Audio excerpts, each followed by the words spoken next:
Salam, hər vaxtınız xeyir əziz 11-ci sinif şagirdləri. Mən bu videoda sizinlə birlikte güvən nəşrlərinin bugün 11-ci siniflər üçün keçirdiyi buraxılış sınav imtahanının suallarını izah edəcəm. Gəlin, birinci sualdan başlayaq. Bir nöqtədən çəkilən 3 şüa bir müstəvi üzərində yerləşir və bu şüaların ikisi perpendikulyardır. Üçüncü şüanın perpendikulyar olan şüalar ilə əmələ gətirdiyi kör bucaqların fərqi 40 dərəcə olarsa, bu bucaqların böyüyünü tapın. Deməli, burada söhbət nədən gedir? Müstəvi üzərində 3 şüa var. Məsəl üçün, hər hansı bir O nöqtəsindən 3 şüa çəkilir. Bu şüalardan ikisi perpendikulyardır. Perpendikulyar olan şüaları OA və OB ilə işarə edək. OA, OB-yə perpendikulyardır. Üçüncü şüa isə olsun OC şüası. OC şüasının bu perpendikulyar şüalar ilə əmələ gətirdiyi kör bucaqların fərqi 40 dərəcədir. Yəni OC şüasının OA şüası ilə əmələ gətirdiyi bucağı alfa ilə işarə edək. OC şüasının OB ilə əmələ gətirdiyi bucağı beta ilə işarə edək. Bu bucaqların fərqi 40 dərəcədir. Yəni alfa çıxılsın beta bərabərdir 40 dərəcə. Və digər tərəfdən bu 3 bucağın alfa, beta və 90 dərəcəli bucağın cəmi 360 dərəcədir. Alfa üstəgəl beta üstəgəl 90 dərəcə bərabərdir 360 dərəcə. Deməli, alfa çıxılsın beta bərabərdir 40 dərəcə. Alfa üstəgəl beta bərabərdir 360'dan 90 çıxırıq 270 dərəcə. Tərəf-tərəfə toplasaq, betalar gedir. 2 alfa bərabərdir 40 ilə 270'i toplayırıq 310 dərəcə və buradan çıxır ki alfa bərabərdir 310'u bölürük 2'yə 155 dərəcə. Əgər betanı tapsaq, onda alfadan 40 dərəcəni çıxmaq lazımdır. Bizdən elə bu bucaqlardan böyüyünü soruşur. Ona görə də doğru cavabımız elə 155 dərəcədir. Yəni D variantı.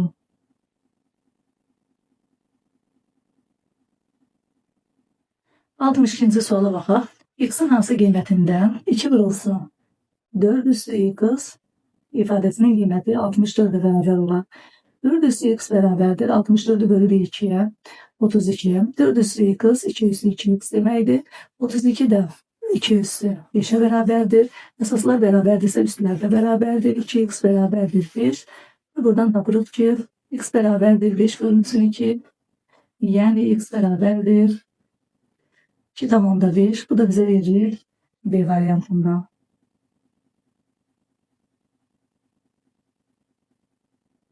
Keçirik 63-cü suala. Verilən qrafik aşağıdakı funksiyalardan hansının qrafiki ola bilər? Baxanda grafikə bilirik ki bu logaritmik funksiyanın grafikidir.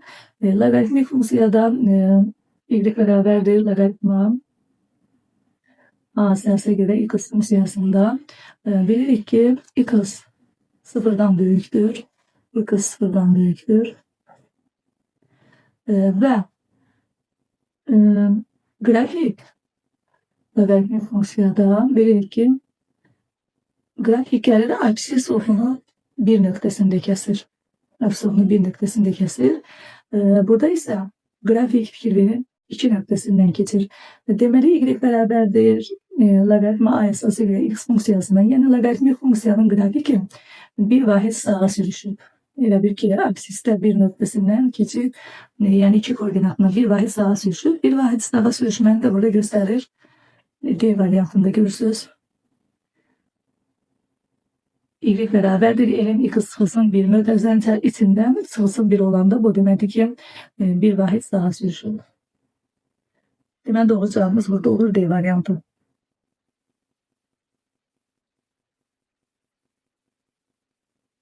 64-cü sualda ədədi silsilə verilib.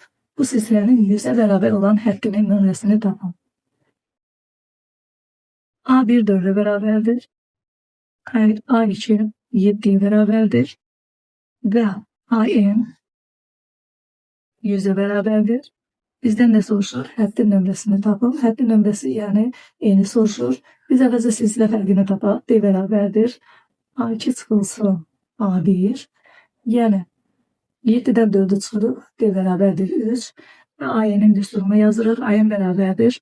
A1 üstəgəl B vurulsun N çıxılsın 1. Yeninci həddin düsturu. A'nı bizə verir. 100 bərabərdir. A1 yəni 4 üstəgəl D3'dür. N çıxılsın 1. 100'dən 4'ü çıxırıq. 3 vurulsun N çıxılsın 1 bərabərdir. 96. N çıxılsın 1 bərabərdir. 96'ını bölürük 3'ə 32. Və N də bərabər olur. 32 üstəgəl 1. N bərabər olur. 33'ə. Bu da bizə verilir A variantında.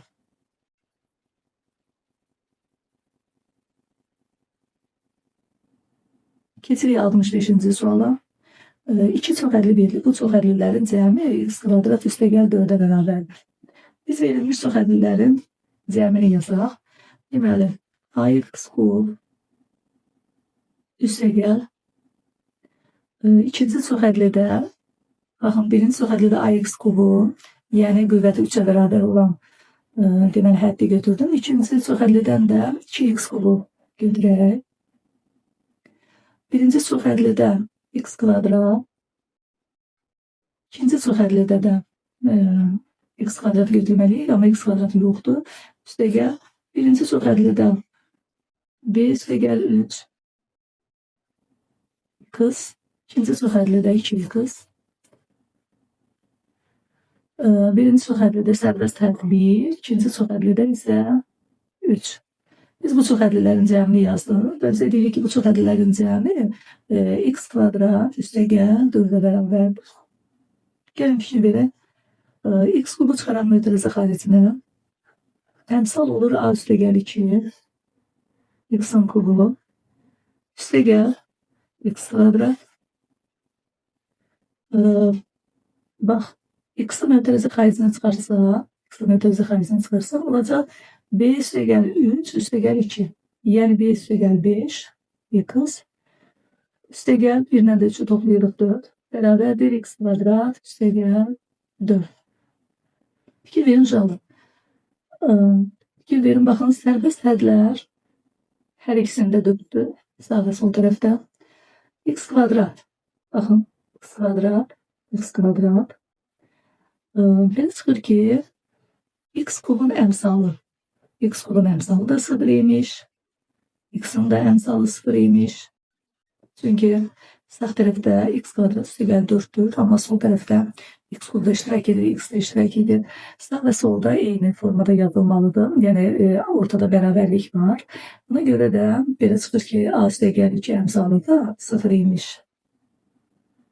Buradan A bərabər olur -2'ye. B üstəgəl 5 əmsalı da 0 imiş. Buradan da B bərabər olur -5'e. Bizdən hasili soruşur. Deməli, -2 vurulsun -5. Cevabımız olur 10. Doğru cevap olur A variantı. 66. sual. Uçları A ve B nöqtələri olan parçanın orta nöqtəsinin koordinatlarını tapın.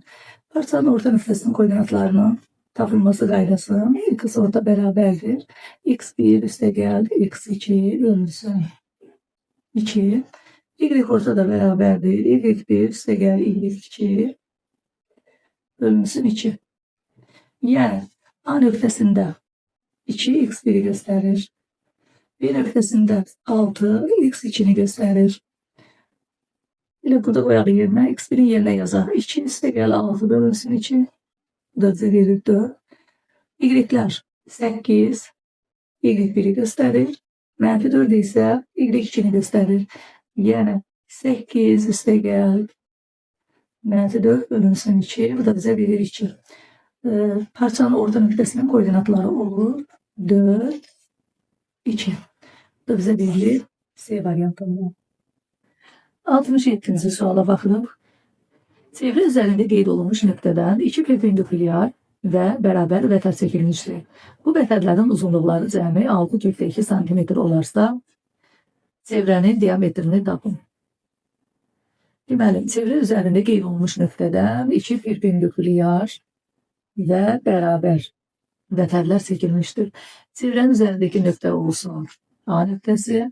Bu A nöqtəsindən bir-birinin perpendikulyar olan və uzunlukları beraber olan iki vətər çəkilmişdir. Yəni vətərlərin uzunluğu olsun A, biri A olarsa, digəri də A-dır. Və bu vətərlərin uzunluqları cəmi 6,2 cm olarsa, çevrənin diametrini tapın. Vətərlərin uzunluqları cəmi A üstəgəl A bərabərdir 6,2. Çevrənin diametrini tapın. Biz diqqətlə fikir veririk. Burada vətərlər perpendikülər olduğu üçün üçbucaqda düzbucaqlı üçbucaq alınır. ABC düzbucaqlı üçbucaqlı və biz bilirik ki, düzbucaqlı üçbucaq xaricdən çəkilmiş çevrənin mərkəzi hipotenuzun orta nöqtəsidir. Deməli, çevrənin mərkəzi hipotenuzun orta nöqtəsində yerləşir və OB də radiusdur. OB də radiusdur. OC də radiusdur.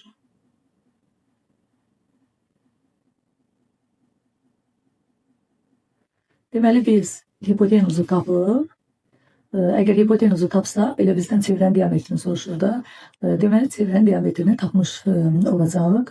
A üstəgəl A bərabərdir 6,2, 2A bərabərdir 6,2, A bərabərdir 6,2-ni bölürük 2-yə, 3,2.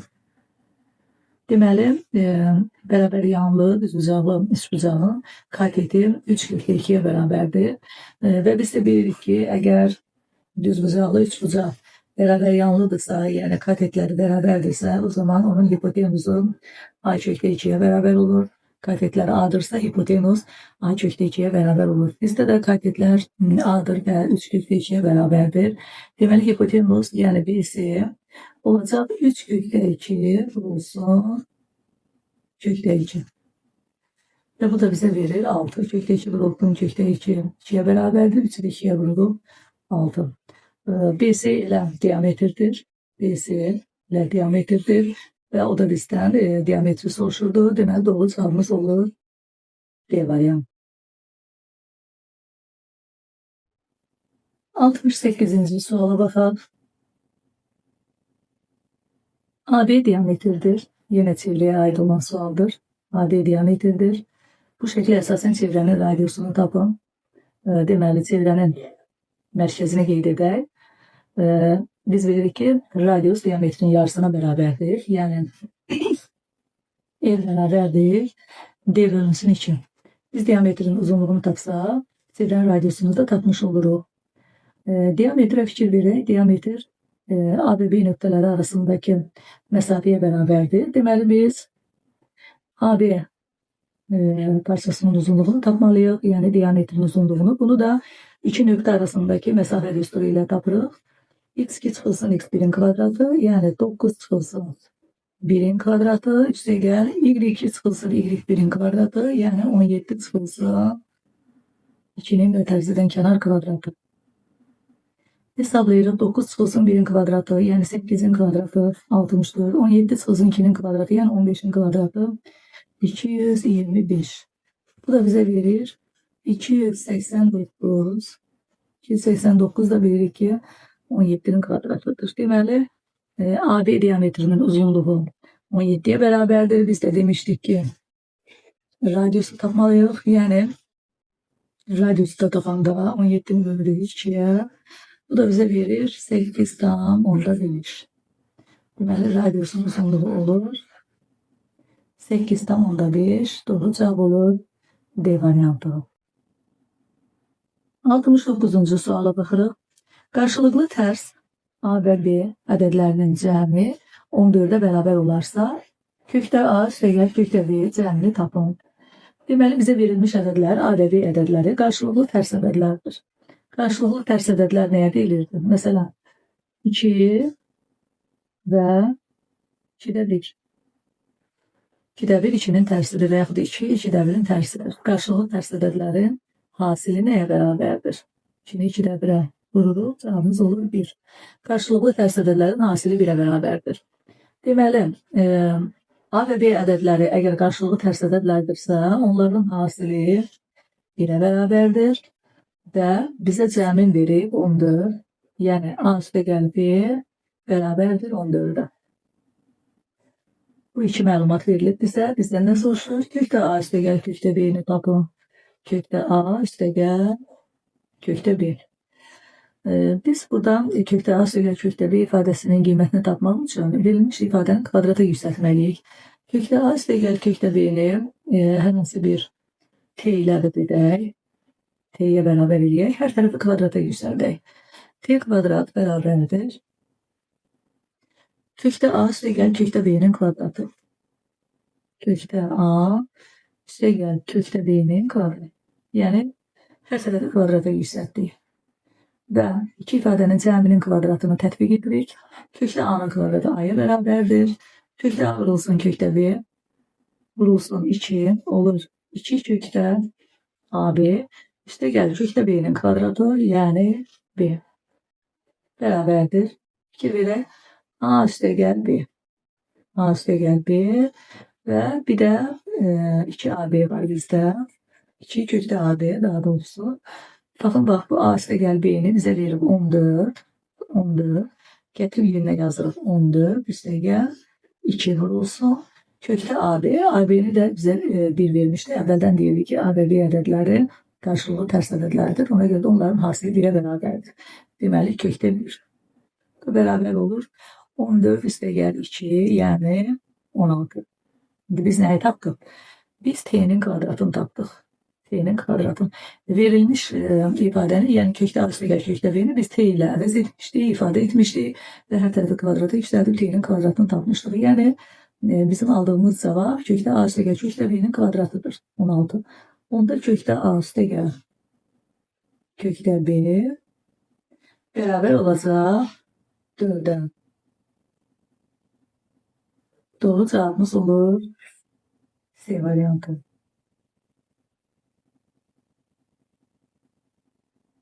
Yetmişinci suala baxırıq. Diqqətlə fikir verək. Trigonometrik funksiyalar bölməsinə aiddir. Kosinüs x verir. Sinüs 10 dərəcə. Çıxılsın sinüs x, vurulsun kosinüs 10 dərəcə. Gəlin hasildə vurğuların yerini dəyişək. Sinüs 10 dərəcə. Kosinüs x. Çıxılsın kosinüs 10 dərəcə. Sinüs x. Bu da bize hansı düsturu hatırlatır? Toplama düsturlarına aittir. Sinüs alfa çıxılsın beta. Yani 10 derece çıxılsın x. Bu da bize verilir B variantında.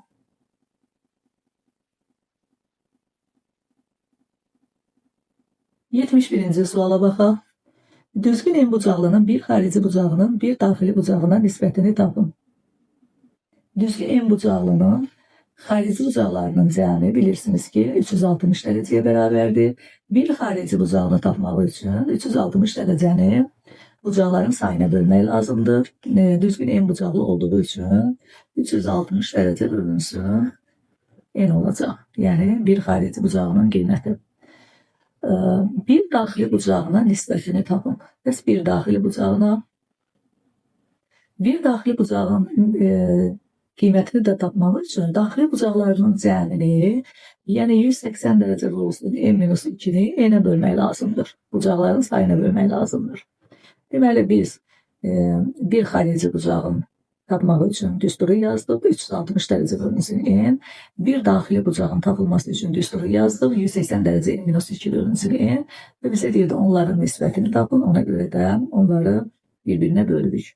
Böləndə də bilirik ki birinci kəsir olduğu kimi qalır. İkinci kəsirin tərsinə vururuq. Surət və məxrəc yerin dəyişir. Və n-lər ixtisar gedir. 360 da 180 gedir. Surət 2 qalır. Məxrəc isə olur n çıxılsın 2. Bu da bizə verilir Y variantında.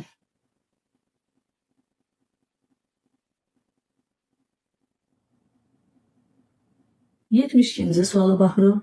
Limitə aiddir. Limit en sonsuzluğa yaxınlaşanda 6 çıxılsın 4 bölünsün n limitini hesabla. Deməli biz bilirik ki limit en sonsuzluğa yaxınlaşanda 1 bölünsün n bərabərdir 8. Yəni məxrəcin qiyməti artdıqca 1 bölünsün n kəsrinin qiyməti get-gedə sıfıra yaxınlaşır. Yəni kəsrin qiyməti kiçilir. Məsələn, n-ə 2 veririk, 2-də 1, 3 veririk, 3-də 1, 4 veririk, 4-də 1 və s. Məxrəcin qiyməti artdıqca kəsrin qiyməti kiçilir və sıfıra yaxınlaşır. Buna görə də limit 1/n, n sonsuzluğa getdikdə cavabı sıfıra bərabər olur. Biz verilmiş bu ifadəni deməli ortada çıxma işarəsi olduğu üçün ayrı-ayrı limitlər şəklində, ayrı-ayrı limitlərin fərqli şəklində göstərə bilərik. Limit n sonsuzluğa yaxınlaşanda 6 çıxılsın. Limit n sonsuzluğa yaxınlaşdıqda 4 bölünsün n. Birinci limit sabitin limitidir. Sabit ədədin 6'nın limiti ilə 6'nın özünə bərabərdir. İkinci isə dediyimiz kimi 1 bölünsün n olduğu üçün, yəni burada 4 bölünsün n'dir, fərqi yoxdur. Yenə də məxrəc sonsuz artdıqca sıfıra yaxınlaşacaq, qiymət sıfıra yaxınlaşacaq. Ona görə də cavabı olur 0, 6 0. Burada bizə verir 6. Doğru cavabımız olur Y variantı. 73-cü suala baxaq. Düzbucaqlı üçbucağın daxilinə çəkilmiş çevrə bu üçbucağın kiçik katetini 6 cm-lik və 14 cm-lik hissələrə bölürsə, böyük katetini tapın. Deməli, kiçik katetini 6 cm-lik və 14 cm-lik hissələrə bölür. Bu da olsun 6, bu parçada olsun 14. Bizdən böyük kateti soruşur. Diqqətlə fikirləyin uşaqlar. Gəlin üçbucağın fərqlərini adlandıraq.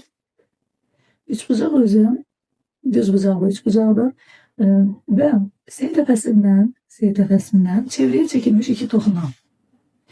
Toxunanlardan birinin toxunma nöqtəsinə qədər uzunluğu 6'ya bərabərdirsə, ikincisinin də toxunma nöqtəsinə qədər uzunluğu 6'ya bərabər olmalıdır. B nöqtəsindən çevrəyə çəkilmiş iki toxunan, B nöqtəsindən əgər çevrəyə çəkilmiş toxunanın toxunma nöqtəsinə qədər məsafəsi əgər 14'ə bərabərdirsə, onda B nöqtəsindən çəkilmiş ikinci toxunanın da toxunma nöqtəsinə qədər məsafəsi 14'ə bərabər olmalıdır. Qaldı digər parçalar, yəni A nöqtəsindən toxunma nöqtəsinə qədər olan bu məsafələr, bu məsafələri də x adlandıraq, onlar da bir-birinə bərabər olmalıdır. Və düzbucaqlı üçbucaq olduğu üçün biz bura Pifagor teoremini tətbiq edə bilərik. Hipotenuzun kvadratı katetlərin kvadratlarının cəminə bərabərdir. Yəni x üstəgəl 14'ün kvadratı bərabərdir. Katetlərin kvadratları cəmi x üstəgəl 6'nın kvadratı üstəgəl ikinci katetimiz 6 üstəgəl 14, yəni 20, 20'nin kvadratı. İki ifadənin cəminin kvadratını tətbiq edirik. X kvadrat üstəgəl 28, x üstəgəl 196 bərabərdir. X kvadrat üstəgəl 12, x 6'nın kvadratı 36 üstəgəl 400. Kvadratları hər tərəfdən ata bilərik. 28x, 12x, 12x keçir sol tərəfə. 28x çıxılsın 12x bərabərdir 36 və 400. 436 çıxılsın 196. 28x'dən 12x'i çıxırıq. 16x bərabərdir. 436'dan 196'nı çıxar. Deməli, burada 236, da burada 240. X bərabərdir 240'ı da bölürük 16'ya. 240'ı bölürük 16'ya. 240'ın da içində 16, 24'ün içində bir dəfə, 80'in də içində 5. X də bərabər olur 15'ə. Bizdən nə soruşur? Böyük kateti tapın. Böyük katetimiz AC katetidir. AC kateti də bərabər olur. X üstəgəl 6. X'i da 15 tapmışıq. 15'in də üstünə 6 gəlirik. AC bərabər olur 20'dirə. Doğru cevabımız olur A variantı. 74-cü suala baxaq. Müstəvi kəsməyən parçanın orta nöqtəsindən müstəviyə qədər məsafə 6 cm-dir. Bu parçanın bir ucundan müstəviyə qədər olan məsafə 2 santimetr olarsa, digər ucundan müstəviyə qədər olan məsafənin neçə santimetr olar? Deməli, bizdə müstəvini kəsməyən bir parça verilmişdir. Parçanı adlandıraq AB parçası və bu parçanın orta nöqtəsindən müstəviyə qədər olan məsafə 6'dır. Deməli, orta nöqtəsidirsə AC parçasının uzunluğu BC parçasının uzunluğuna bərabər olmalıdır. Bu parçanın bir ucundan müstəviyə qədər olan məsafə 2'dir. Məsəl üçün AD adlandıraq. AD 2'yə bərabərdir. Söhbət məsafədən gedir. Burada qabılar perpendikulyardır. Verilmiş müstəviyə. Digər ucundan müstəviyə qədər olan məsafəni tapın. SY olsun. Bu olsun. BK. Burada trapeziya alınır. Fikir verirsiniz. Düzbucaqlı trapeziya alınır.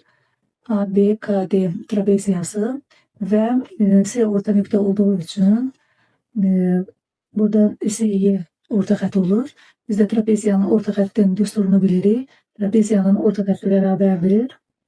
Oturacaqların cəminin yarısına. Oturacaqlar olur AD və BK. Çünki AD BK'ya paraleldir.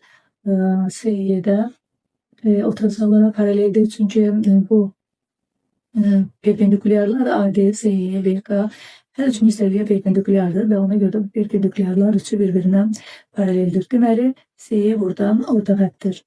6 bərabərdir 2 üstəgər x bölünsün 2. Və buradan 2 üstəgər x bərabərdir 12'yə, x də bərabərdir 10'a. Bizdən elə x-i soruşuldu, ona görə də 74'də cavabımız olur 10. 75-ci suala baxırıq. Tərsinin 16%-nə bərabər olan adi kəsrin surəti 2 olarsa məxrəcini tapın. Deməli, adi kəsrin surəti 2'dir. Surəti 2 olsun, məxrəci məlum deyil. Məxrəcini x qəbul edək. Və bu kəsrin tərsindən söhbət gedir. Tərsi olacaq x bölünsün 2. Və bizə deyir ki, kəsrin özü tərsinin 16%-nə bərabərdir. Yəni, tərsi 100%'dir. Tərsi 100%'dir. Kəsrin özü isə tərsinin 16%. Və çarpaz vuraq. Deməli, x bölünsün 2 vurulsun 16 bərabərdir. 2 bölünsün x vurulsun 100. Buradan 16 və 2'ni aparaq. 8. 8 x bərabərdir. 2 bölünsün x vurulsun 100. 2'nin surətə vuraq olsun 200 bölünsün x. Yenə çarpaz vuraq. 8 x kvadrat bərabərdir 200 və x kvadrat bərabərdir 200'ü böldük 8'ə böləcə verdim 25. X da bərabər oldu 5'ə. Bizdən də elə kəsrin məxrəcini soruşuldu. Deməli, kəsrin məxrəci 5'ə bərabərdir. 76-cı suala baxaq. Diagonalı 24 cm olan düzbucaqlının tərəflərinin orta nöqtələrini ardıcıl birləşdirməklə alınan dördbucaqlının perimetri neçə santimetr olar? Düzbucaqlının təpələrini adlandıraraq ABCD və düzbucaqlının tərəflərinin orta nöqtələri qeyd olunur. Bu orta nöqtələri birləşdirməklə dördbucaqlı alınır. Bu dördbucaqlının bizdən perimetrini soruşur. Dördbucaqlının təpələrini adlandıraraq ME, F, K. Diqqətlə fikir verək inşallah. Düzbucağlının diagonalları bilirik ki, bir-birinə bərabərdir. Yəni, AC bərabərdir BD. Və alınan dördbucaqlının, yəni MN, FK dördbucaqlısının tərəflərinə gəlin fikir verək. MN tərəfindən fikir verək. MN burada ABC üçbucağının burada olacaq orta xəttir. Çünki M orta nöqtəyidir. BM AM-ə bərabərdir və VN də NC-yə bərabərdir. Deməli, M-in orta xəttir. M AC diagonalının yarısına bərabər olacaq. Eyni qayda ilə KF. KF də burada orta xət olur. KF də orta xət olur. Deməli, M bərabər olur AC diagonalı bölünsün 2. O da bərabər olur KF. Yəni, M-in də KF də hər ikisi AC diagonalının yarısına bərabərdir. İndi digər tərəfdən baxaq. Deməli, NF də BD diagonalının yarısına bərabərdir. Eyni ilə MK tərəfi də BD diagonalının yarısına bərabərdir. Yəni, NF beraberdir. BD bölünsün 2. Bu da beraberdir. MK'ya. Bizden ne soruşurdu? Bizden dörtbucağının perimetrini soruşurdu. Dörtbucağın da perimetrini tapmak için biz MN, NF, FK ve MK taraflarını toplamalıyız. MN K ile beraberdir.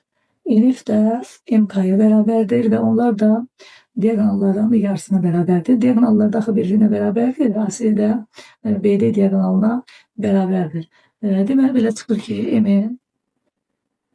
MN üste gel KF üste gel NF üste gel MK perimetrim beraber olur. MN üste gel KF MN üste gel KF Asya beraber olacak. Bakın MN üste gel KF beraber olacak. Asya her ikisi Asya'nın yarısına beraber idi. NF üste gel MK ise NF üste gel MK her ikisi BD diagonalının yarısına beraber idi. Ona göre de onların cəmi beraber olacak BD ile. Yani bu dörtbucağlının perimetri olacak Asya ve BD diagonallarının cəminə. Bize de diagonalları vermişti. Diagonalın uzunluğuna 24 vermişti. Diagonallar birbirine beraberdir. Ona göre de 24 vurulsun 2 yani cevabımız olur 48. 76'da cevap olur 48.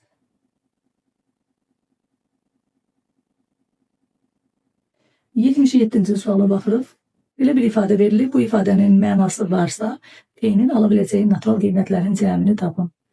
Diqqətlə fikir verək. İfadədə kvadrat kök var. Biz də bilirik ki, kvadrat kökün ne zaman yani kök altı ifadəsinin mənası olur? Kök altı ifadə P çıxılsın 2 mənfi olmayan ədəddir. Yəni P çıxılsın ki böyük bərabər bu 0 və buradan P böyük bərabər olur 2'ye.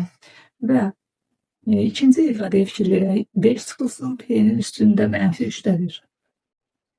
Bu da bərabərdir. 1 bölünsün 5 çıxılsın P'nin üstündə 3'dədir. Kəsr üslü qüvvətdir. Kəsr üslü qüvvətdə bilirik ki, əsas sıfırdan böyük olmalıdır. Burada da kəsrin deməli məxrəcinə düşür. Yine də sıfırdan böyük olması şərti burada ödənir. 5 çıxılsın P böyükdür 0, mənfi P böyükdür mənfi 5 və P kiçikdir 5. Deməli biz iki bərabərsizliyi alırıq. Biri P böyük bərabərdir 2, biri isə P kiçikdir 5 və biz onların ortak hissəsini götürməliyik. Yəni 2, 5 yarım intervalı olur. Bizdən nə soruşur? P-nin alabileceği natural qiymətlərin cəmini tapın. Natural qiymətlərdə burada hansılar ödənir? 2, 3 və 4. Bunların da cəmi olur 9. Bəli. Cavabımız 9'dur.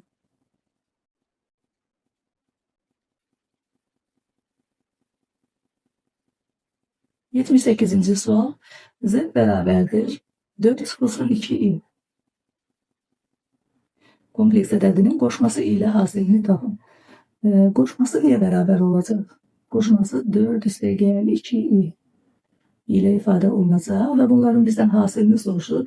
4 çıxılsın 2i vurulsun 4 üstə gəl 2i. Bu da bizə müxtəsər düsturunu iki ifadenin kvadratları fərqini verir. Yəni 4'ün kvadratı çıxılsın 2'nin kvadratı. Bu da olur 16 çıxılsın 4'ün kvadrat.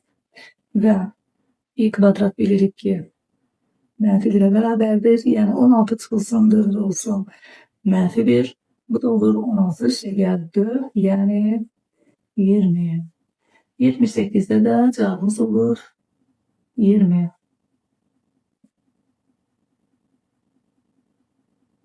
79 trigonometrik denliktir. Sinüs x'ı t ile əldə edərək deməli olur 4t kvadrat çıxılsın 8t üstə gəl 3 bərabərdir 0. İstəməklə tapırıq 64 çıxılsın 48. Bu da bize verir 16. T1 bərabərdir 8 üstə gəl 16'dan kök alırıq 4 bölünsün 8 olur 12 bölünsün 8. Bu da bize verir 1,5. T2 beraberdir. 8 sıkılsın 4 bölünsün 8. Bu da bize verir 8'den 4 yani 2'de 1.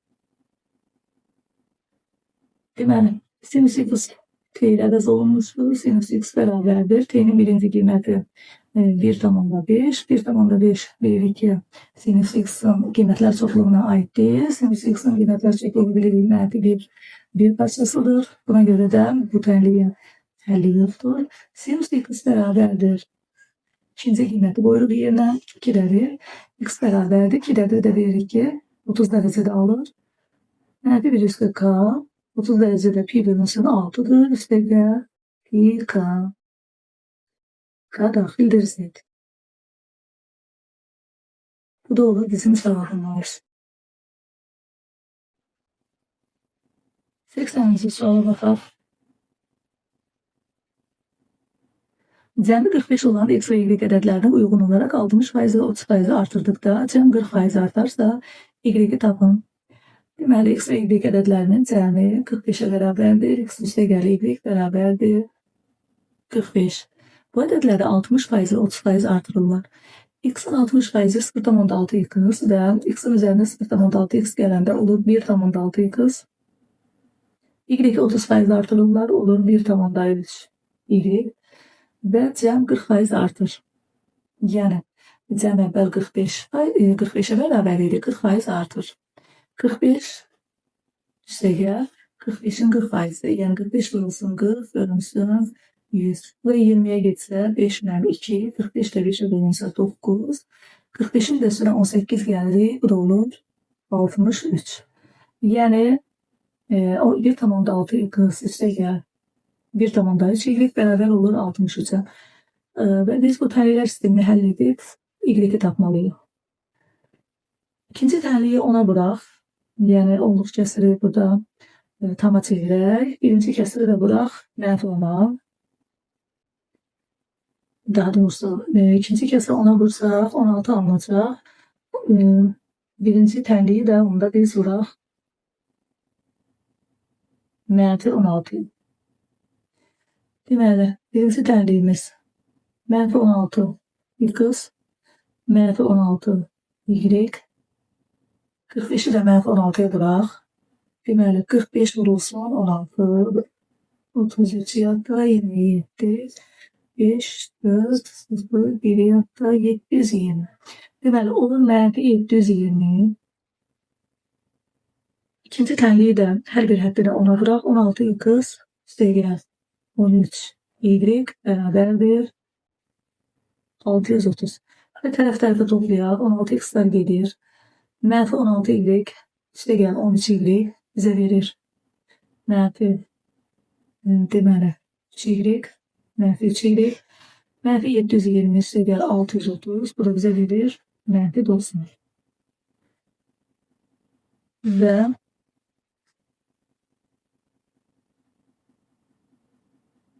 bizdən də soruşurdu, elə y soruşurdu bizdən. Buradan da y tapa bilirik. Mənfi 90'da 3'e bölürük.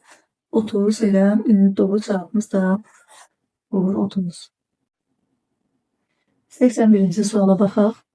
Müəyyən temperaturlu cismin A dərəcə Selsius temperaturlu soyuducuya qoyulduqda T anındakı temperaturunu böyük T bərabərdir belə bir funksiya ilə modelləşdirmək olur. 20 dəqiqədən sonra bu cismin temperaturu 19 dərəcə Selsius olarsa, soyuducuya qoyulduqdan ən az 2 dəqiqədən sonra temperatur 13 dərəcə Selsius'dan kiçik olar. Yəni ki, burada inşallah funksiya verilir bizə. T bərabərdir A üstə gəl 27 vurulsun 3 üstü mənfi 0,5 T. Böyle bir funksiyayla modelleştirmeyi olur temperaturu. T'ni de verip 20 dəqiqə. Fikir versiniz 20 dəqiqə. T bərabərdir 20. T bərabərdir 20. Gətir T'ni yerine 20 yazaq və temperatur 19 dərəcə Selsius'a bir bərabər olacaq. Yəni A üstə gəl 27 vurulsun 3'ün üstündən mənfi 0,5 vurulsun T, yəni vurulsun 20 bərabərdir 19. Buradan A üstə gələn 27 vurulsun. 3 üstü. Mənfi 0'dan %5'i 20'ye bırak. 0'dan 15 vurulsun ki mənfi 1. Beraberdir 19. Buradan A üstə gəl. 3 üstü mənfi 1 3'te 1 deməkdir. 27'ni də 3'te 1'e vururuq. Olur 9. Beraberdir 19 və A'nı tapırıq. A beraber olur 10. Getiri funksiyada A'nın yerine yazırıq 10. Yani T beraberdir 10 üstə gəl 10 üstə gəl 27 vurulsun 3 üstü mənfi 0'dan %5 T. İndi suala fikir verin. Soyuducuya qoyulduqdan ən azı neçə dəqiqədən sonra temperatur 13 dərəcə Selsidən kiçik olar. Deməli 10 üstə gəlir 27 vurulsun 3'ün üstündə mənfi 0'dan %5 T kiçikdir 13. Bərabərsizliyi həll edək. 27 vurulsun 3 üstü mənfi 0'dan %5 T kiçikdir 13 çıxılsın 10 yəni 3. 3 üstü mənfi 0'dan %5 T kiçikdir 3'ü bölürük 27'ye. Bu da bize verir 9'da 1. 9'da 1 yani 3 üstü mənfi 2. 3 üstü mənfi 0'dan %5 T kiçik olur 3 üstü mənfi 2'den. Əsaslar 3'tür. Yani bərabərsizliyin işarəsi dəyişmir. Mənfi 0'dan %5 T kiçikdir mənfi 2'den və yeni tapırıq. Mənfi 0'dan %5'e bölürük. Bərabərsizliyin işarəsi əksinə dəyişir. T böyükdür. 2 bölünsün 0'dan %5. Bu da 200 bölünsün 5 deməkdir. Yəni 40. İndi qayıdaq sualımıza bizdən nə soruşurdu? Soyuducuya qoyulduqdan ən azı neçə dəqiqədən sonra temperatur 13 dərəcə Selsidən kiçik olacaq. Deməli, bizdə T böyükdür 40 aldıqda cavabımızı ən azı neçə dəqiqədən sonra deyir. Yəni T 40'dan böyük olduqda. T 40'dan böyük olduqda temperatur 13 dərəcə Selsidən kiçik olacaq.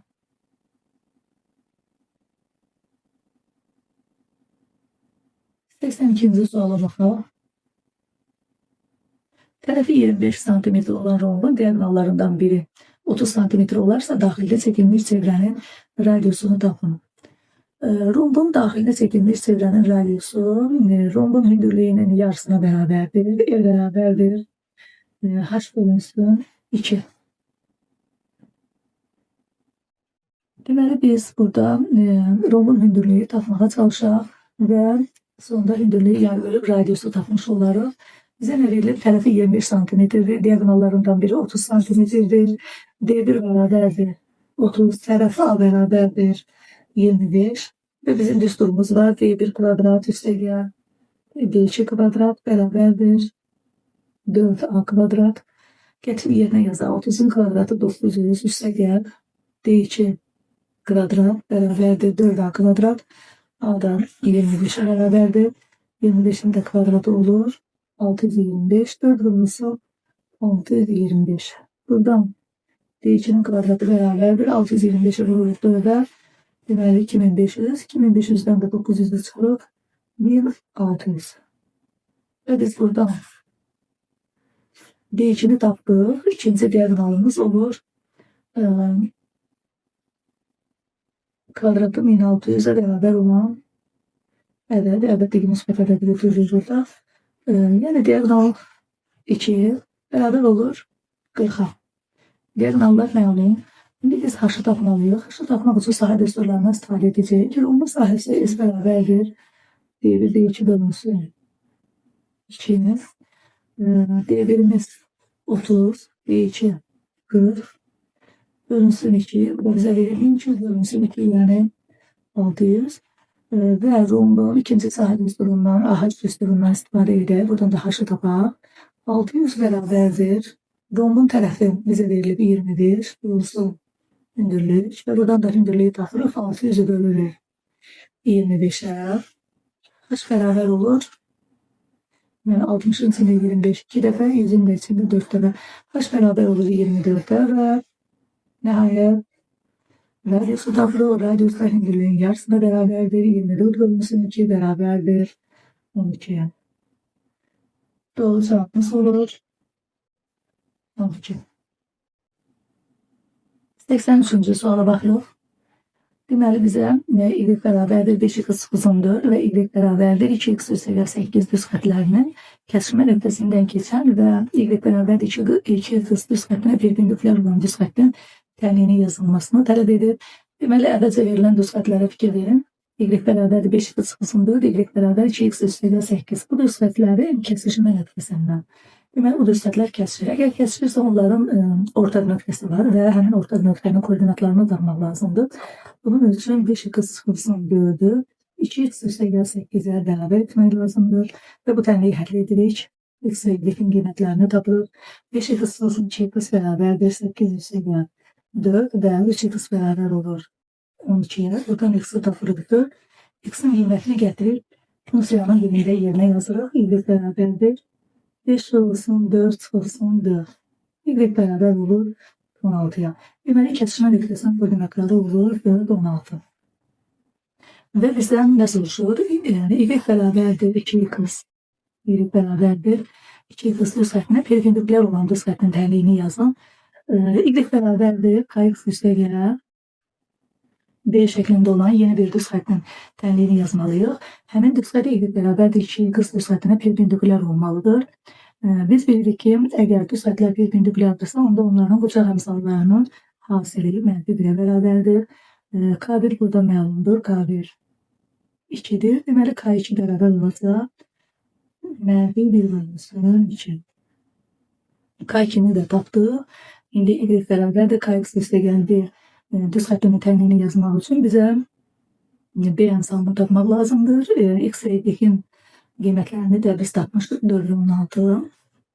Çünki yeni yazacağımız düz xəttin tənliyi verilmiş, əvvəl verilmiş 2 düz xəttin kəsişmə nöqtəsindən keçir. Bax, bu 2 düz xətlərin kəsişmə nöqtəsindən keçir. Deməli, 4, 16 nöqtəsi, 4, 16 koordinatları olan nöqtə yeni yazacağımız y bərabərdir kx düz xəttinin də üzərində yerləşir.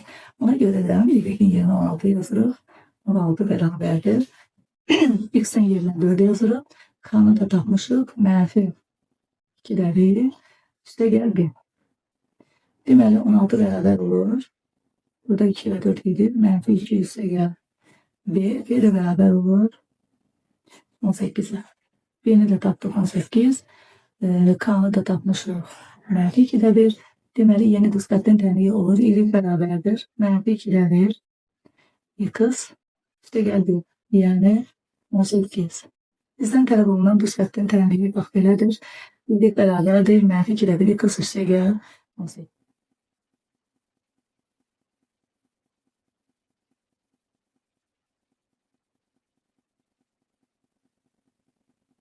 -84. sual.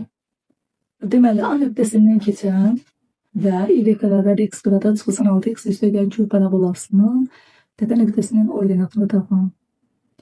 Deməli, verilmiş parabola A nöqtəsindən keçir. Buna görə də x-in yerinə 2, y-in yerinə isə 23 yaza bilərik.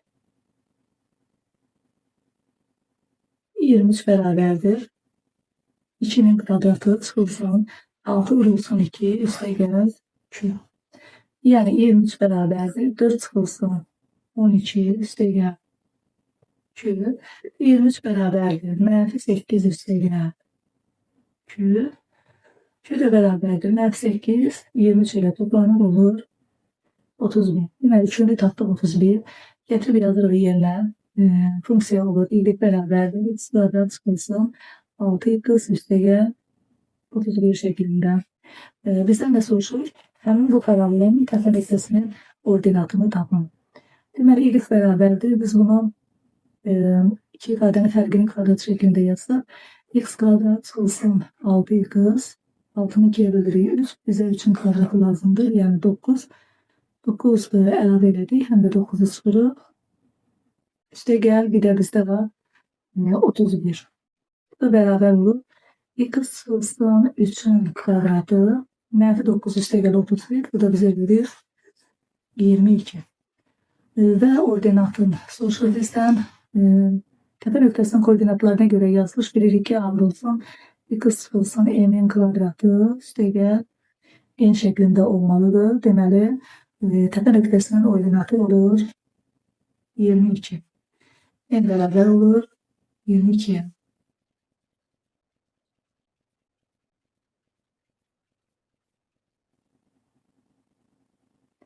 Seksen beşinci sual, nihayet sonuncu suala baxırıq. Alfa müstəvisi üzərində yerləşən ABC üçbucağının C düzbucaq təpəsindən və bu müstəviyə CD hündürlüyü qaldırılmışdır. Şəklə əsasən D nöqtəsindən AB parçasına qədər olan məsafəni tapın. Yəni biz D nöqtəsindən AB'yə perpendikulyar çəkməliyik.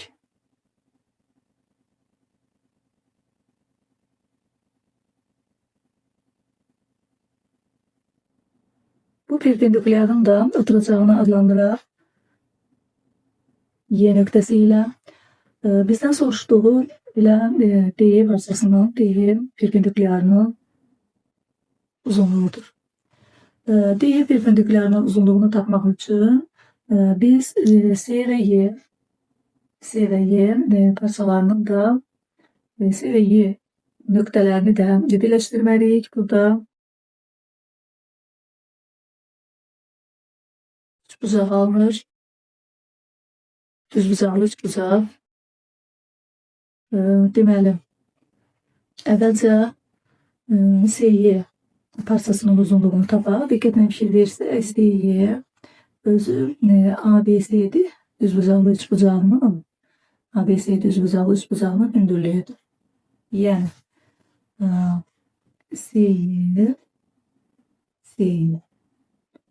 CY bax, özü burada hündürlük.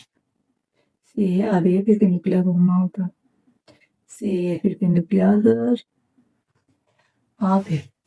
Deməli, biz düzbucaqlı üçbucağın ACB'nin düzbucaqlı üçbucağının CY hündürlüyünü tapmalıyıq. Həmin o hündürlük də C təpəsindən, düzbucaq təpəsindən çəkilib.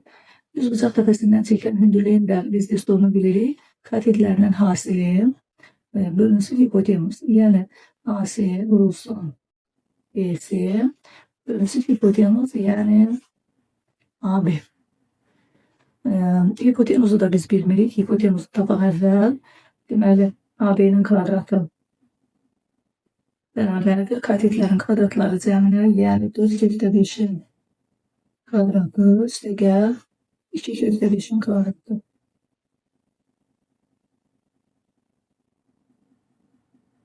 AB kvadrat bərabərdir 80 üstəgəl 20. Deməli, AB bərabərdir 10'a.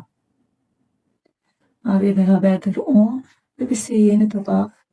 CY bərabərdir katetlərin hasili, yəni 4/5 vurulsun 2/5, hipotenus da 10. Surətimiz olur. Deməli, CY bərabərdir. Surət 4 vurulsun 2, 8. 2/5'i de 2/5'e vurulur 5. Məxrəcimiz də 10. 5'le 10 atıraq. 8'i de 2'ye bölək. Deməli, CY bərabər olur 4'e. İndi qaydırıq yenə də şəklə baxaq. Biz CY'ni tapdıq. CY 4'dür. Və biz indi DY'ni tapmalıyıq. DY'yə də X desək. Bax, burada CD hündürlüyü fikir verin, şərtdə nə deyilirdi? ABC üçbucağının C düzbucaq təpəsindən bu müstəviyə CD perpendikulyarı qaldırılmışdır. CD perpendikulyarı. Yəni CD ABC müstəvisinə perpendikulyardır. Burada düzbucaq işarəsi var. Yəni DCY düzbucaqlı üçbucaqdır.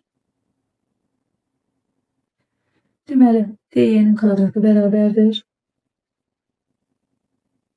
CY'nin kvadratı üstəgəl DC'nin kvadratı. DY'nin kvadratı bərabərdir CY'ni indi tapdıq 4'ün kvadratı üstəgəl DC'ni də bizə 12 vermişdir. 12'nin kvadratı Bu da beraber olacak. Deməli 16 144 olur 160. 160 ve diye de beraber olur. Kökte 160. Kökte 160 16 bulsun demektir. Bu da beraber olur 4 kökte 10. Deməli yeniden nəzər salaq. Bizə ABC düzüzalı üç bucağının C tepesinden kaldırılmış hündürlüğü verilmiştir. C hündürlüğü. Həmin hündürlüğün D tepesinden AB parçasına kadar olan mesafəni soruşurdu. D mesafəsini. Deməli biz əlbəttə C-ni tapdıq. C ACB üç bucağının hündürlüğü idi. ACB üç bucağının hündürlüğünü düz bucaq tepesinden çekilmiş hündürlüğün düsturu ile tapdıq. Ve sonra DC'yi üç bucağından D'ye mesafesini Pifagor teoremine göre hipotenüsün kvadratı beraber de katetlerin kvadratları cəmi. Yani 12'nin kvadratı üstüne gel 4'ün kvadratı. Bu da bize verdi 160 ve 160'dan bir kök aldık. 4 kökte 10. Deməli sonuncu tapşırığımda cevabım 4 kökte 10. Böylelikle bu videonun da sonuna geldik. Ümidvaram ki sizin için yararlı olacak. Eğer izahları beğenirsinizse kanala abone olun. Şərh yazmayı unutmayın. Hələlik görüşene kadar.